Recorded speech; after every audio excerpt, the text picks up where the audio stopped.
Hey everyone, and welcome back to my series of My Haunted Life reviews, and we have finally made it to Season 2 of My Haunted Life. So for those of you who didn't watch last week's My Haunted Life review, which is apparently everyone because no one fucking watched the thing, I'm going to briefly explain kind of what led up to Season 2.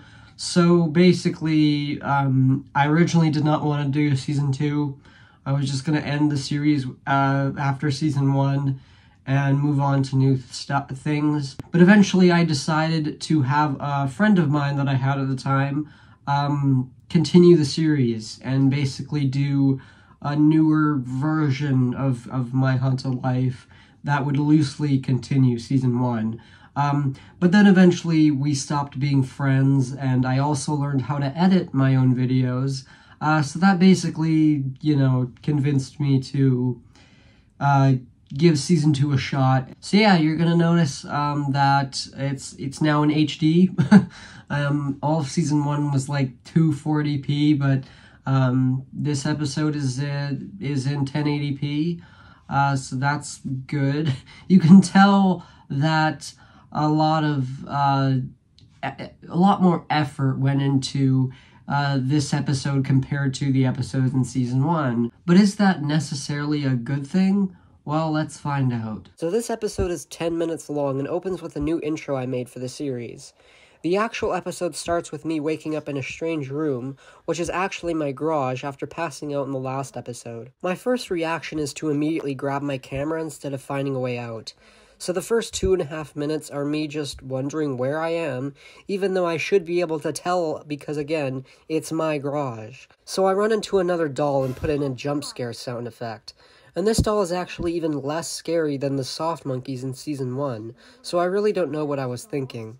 So I start looking for a flashlight, and when I find one, it suddenly gets a lot darker, which doesn't make any sense.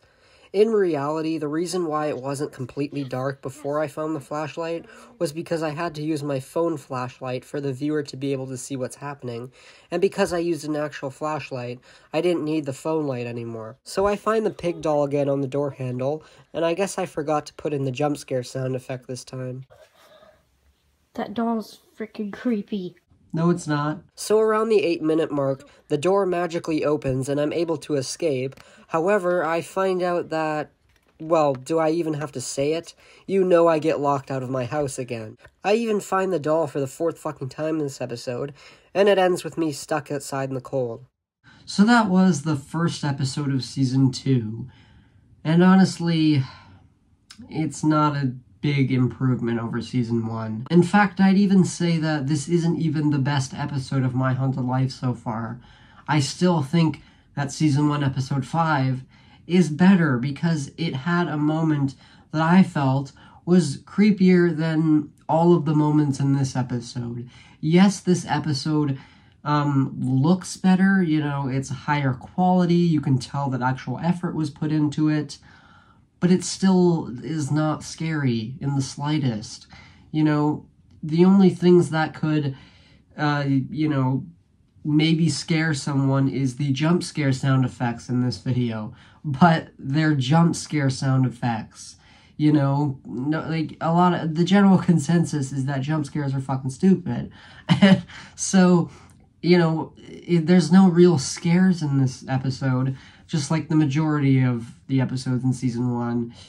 So yeah, I do not think this is the best episode so far. The majority of the episode is just boring. It's just me, constantly repeating the same lines over and over again. Where am I? It's so dumb, and you can tell that it's me making the noises that are happening. And it's sad that the doll I use in this season is less scary than the soft monkeys I used in Season 1. Like, how is that even possible? The soft monkeys were not even scary, and you managed to make something less scary. This episode absolutely did not need to be as long as it was. It could have been way shorter.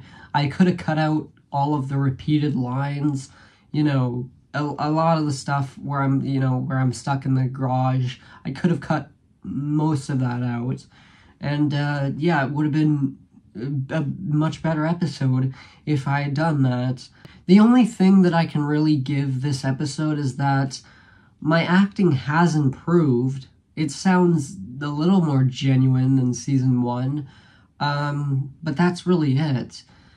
This episode sucks, but let's find out if season 2 improves next week when I review season 2, episode 2. Hope you guys enjoyed this video, and I will see you guys in the next video. Have a good night.